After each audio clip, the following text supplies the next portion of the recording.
This is Allison, and I am a little bit quiet because it's 6:27 in the morning, and I've got two little guys that are still asleep, and I'd like to keep it that way until at least 7:30. So if you're wondering why my voice sounds a little bit deep and, I don't know, manly, kind of cracking, it's because it's early, and I haven't talked to anybody except you guys, and I don't want to wake up my guys. Okay, but today is going to be so fun. Oh, I'm excited to share this with you guys. Okay, so we are going to get started, and hopefully this will let me do it. Let's try. Oh, it is. Okay, sorry. Technical difficulties with Allison J. Prince. Man, we should just have a whole session on that, right? The frustrations of technology. Okay, but actually, let's go on a funner journey. Let's not talk about tech. Let's go on a fun journey. So I'm going to take you back a few years to when I started a company called Pick Your Plum, and how I turned trash into cash. $9,645.34 to be exact. That's a big chunk of change, you guys. Trash into cash. We should do more of that. Okay, so I had this little company called Pick Your Plum. It was just in the beginning, super beginning. I didn't have a lot of customers. I didn't have a lot of momentum, and I only had, I think, maybe 1-2 assistants, and they worked part-time. It was tiny, you guys. And I had a vision, because I had to get visions because I had no money, honey. None. I didn't have, it was seriously, are we going to make it tomorrow? Are we going to make it tomorrow? There was no money in this business. No money. So I had to get super creative. And do you guys see these blocks right here? This was leftover trash from that I found in my backyard, my crafting boxes, just wherever I could find it. I looked around and found these blocks of wood, and we turned them into cash. Now, I'm going to explain a little bit deeper. So, at first, I had a stash of wood behind my house, and I started chopping those up, right, to get, you'll see in a second, I'll hang on to that thought for a second, but I had to be resourceful. I had to say, okay, what do I have around me that I can turn into cash? And this is what I had. I had blocks of wood because, I had no money, honey. So I had to figure out how I could turn this trash into cash. So this right here is the back of a dump truck. You guys see that? It was an old, broken down dump truck. And I actually thought it looked really amazing to show the grains in the wood. So you don't have to go out and get a fancy studio. Just look around and see what you had in the beginning days of Pick Your Plum. You'll notice, if you ever see pictures again, it's either on the back of a dump truck or it's on my old wood deck. I had a really old wooden deck. So I'm out there. It was super cold, and I'm hunched over trying to take these pictures. And my neighbor walks up to me, and he's like, "Allison, what are you doing?" I'm like, "I'm just taking pictures of blocks." And he was like, "You're crazy. You're crazy. How do you turn trash into cash?" And I was like, well, and this is what he saw, right, you guys? He saw these blocks of wood, and to him, they were just trash to him. To me, they were a gold mine. So this is what I sold, or this is what I put on Pick Your Plum. This was the product, right? But I didn't sell the product, you guys. This is what I sold. Oh, I didn't take this off behind. I sold the vision of it. So this guy, my neighbor, not really this guy, this is just a funny picture, I thought. This guy saw this. He saw this. I saw a vision of the product, right? And these are old, the actual ones behind here are old, junky pieces of wood that I found in the back of my house, at the back of my house. And then I kept taking it further. Okay, so if I can do this is one of my business partners' kids, they're darling. We had a picture, we just Mod Podged it on, and we created a puzzle. We created a vision with these blocks on what to do with it. And then we took it one step further and we made a countdown to Christmas. It was just 4 of the blocks. And then let's take it one step further.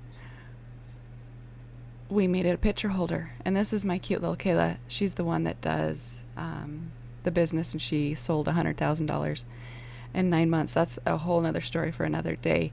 But she sees the vision too, right? You sell visions, you don't sell products. Here is another one. And yes, these are my kids, my Davis, Bridges, Michaela, and I have one more kid. But we sold, and we painted it. You guys can see, like, we painted it, we sanded it a little bit, we Mod Podged it on there. This is what we sold. We didn't sell this. We delivered this. This was the product. We sold the vision. Okay, so back of the dump truck still. This is what he saw. This is what I saw. It's pretty cool, huh? Okay, so let's talk numbers now. So the neighbor's value of these blocks were 0. My value of these blocks were $9,645.34. Crazy, huh? And you guys, this wasn't with a huge, ginormous list. It was a small list, but I showed them different ways to use it. That's what sold it. Okay, so let's get even more deep with the numbers. So I sold them for $6.96 for a set of 9, and $3.99 in shipping. This is tiny. I didn't have enough blocks to fill the orders behind my house, right? So I bought more blocks, and they were 25 cents each. So I got super creative with what I had to see if it sold, and it did. And then I went and I bought them to be able to fill those orders. So a set, my cost was $2.25, and then we did 25 cents times 9 because there's 9 blocks in a set. So that's where I got my $2.25 from. So I had a profit of $4.70, you guys. To me, heck yeah. I was pretty excited about that profit right there. So this lesson, this video, this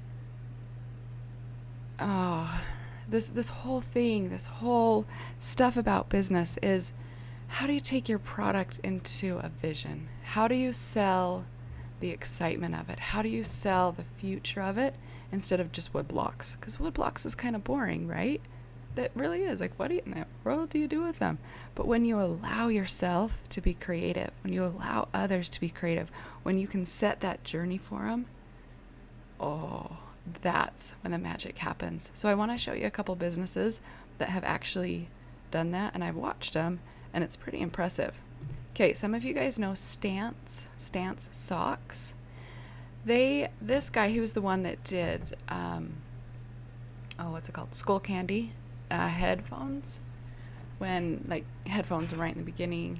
Anyway, he ended up selling that business, and now he does Stance Socks. He sells socks, and his sock company does more in revenue than Skull Candy does. To me, whoa, that's a sock. That's crazy. But guess what? He doesn't sell socks. He sells cool. And if you get on their Instagram feed, it's so cool. You guys, he sells cool. He doesn't sell socks. Socks are the product. His vision is cool, and he has nailed it. Nailed it. Okay, another person that she is an entrepreneur. She's from Utah. She's darling. I love this lady. Her name's Michelle.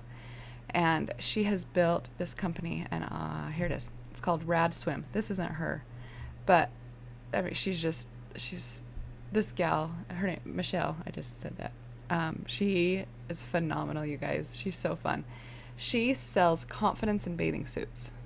So she doesn't just sell a swimsuit. She sells the confidence, and her pictures show it. Like this girl jumping up and down, or jumping up. Like she's like, yes, I'm free. Whatever. Like she sells confidence in a bathing suit, and you can see a lot of her pictures are like this. No matter the size of the woman, it doesn't matter. She sells the confidence that it takes to wear a swimsuit. And if you're a guy, you might not understand what that means, or if you're a girl and you don't understand what that means, it sometimes it's hard to get in a bathing suit, right? Do you guys, I don't know, maybe you guys don't have that issue. Maybe just I have that issue, but sometimes it's really hard to get in a bathing suit in front of people. But she doesn't sell bathing suits. She sells confidence. And I love it. I love how she sells it. I love how she markets it. And she's doing phenomenal. So here's your takeaway. How can you add vision to your product? How can you stand and set yourself apart? How can you sell a product that looks like trash, junk, everyday stuff, every day to everyone else? And then how can you make it completely yours, completely unique? How can you make, I mean, look at these. I just keep socks. How many socks are there out in the world for sale, right? How do you create a multi-million dollar business on socks? He did it because he sells cool. And I think that's fascinating. Okay, take a look at your products, you guys. How can you add your vision?